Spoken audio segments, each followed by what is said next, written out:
பருத்திங்கிறத வந்து நம்ம வந்து பாடம் நடத்தணும்னா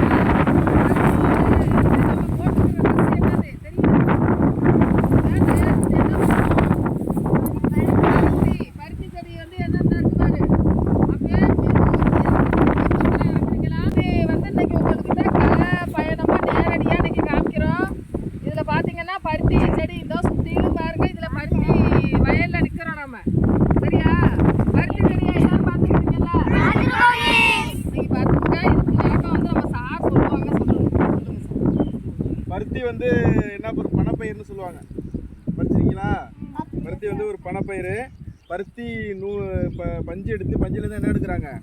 நூல் எடுக்கிறாங்க. நூல்லேருந்து சட்டை துணி நெய்கிறாங்க. இப்போ பருத்தி எப்படி சாகுபடி பண்ணுறாங்க அப்படின்னு பார்த்தீங்கன்னா, வயலில் பருத்தி நேராக பார்க்குறீங்க. இதை பாருங்கள், ஒரு தாவரத்துடைய பாகங்கள்லாம் பாருங்கள். பருத்தியுடைய பூ இது ஃபஸ்ட்டு இருக்கு பாருங்கள். சின்னதாக வந்து முட்டு வைக்கும், அப்புறம் பூ பூக்கும், அப்புறம் காய் பாரு. ஒரு பருத்தி செடியில் எவ்வளோ காய் இருக்குது பாருங்கள். ஒரு செடியில் எவ்வளோ காய் இருக்குது பார்த்தீங்களா? இல்லை ஒரு காயும் நல்லா பெருசாகி முத்தி நல்லா வெயில் அதிகம் அடிக்கும் போது என்ன செய்யும்? பருத்தி மாரி வெடிக்கும். வெடித்து என்ன செய்யும்? பஞ்சாக வரும். இந்த பஞ்சு தான் என்ன செய்வாங்க? அப்படி தனித்தனியாக எடுத்து கலெக்ட் பண்ணி மொத்தமாக சேர்த்து நம்ம விற்பனைக்கு அனுப்புவோம். அந்த பருத்திக்குள்ளே என்ன இருக்கும்? பருத்தி கொட்டை இருக்கும். பார்த்துருக்கிறீங்களா? பருத்தி கொட்டை இருக்கும். இது பஞ்சு தனியாக எடுக்கணும், கொட்டை தனியாக எடுப்பாங்க. இந்த கொட்டையில் இந்த பருத்தி பால்லேருந்து நிறையா உணவுப் பொருள் தயாரிப்பாங்க. பருத்தி பால், பருத்தி அல்வாலாம் செய்கிறாங்க இல்லையா?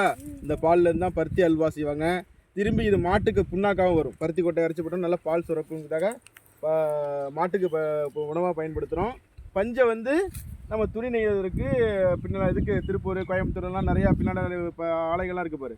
அங்கே ஏற்றுமதி ஆகி பஞ்சை தரம் பிரித்து அதிலிருந்து நிறையா துணி நெய்வதற்கு நிறைய ஏற்றுமதி பொருளாக பயன்படுத்துகிறாங்க. சரிங்களா? நல்லா பார்த்துங்க. வந்து ஒரு முக்கியமான பேர் இருக்கு. நெறிமுறை படிச்சுமே சணலுக்கு வந்து தங்க, அதே போல் பருத்திக்கு வந்து வெள்ளி என்ன சொல்லுவாங்க? வெள்ளி இலை அப்படின்னா அது இதுக்கு வந்து ஒரு முக்கியமான பேர் இருக்கும். ஏன்னா நூல் வந்து நூல் ஆடை பண்ணுவாங்க இல்லையா? இப்போ பருத்தி வந்து எப்படி இருக்குன்னு தெரியாதவங்களும் இப்போ தெரிஞ்சுக்குங்க.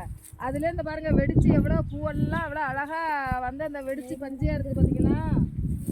இதெல்லாம் வந்து எடுக்கிறாங்க. இந்த பருத்தி பிஞ்சை கூட சாப்பிடுவாங்கன்னு நினைக்கிறேன். சாப்பிடக்கூடாதோ? சாப்பிடக்கூடாது. ஆமாம், நீங்கள் பாட்டுக்கு ஏதாவது தின்னு பார்த்து விடுவாங்க. இப்போ பாட்டு சரியா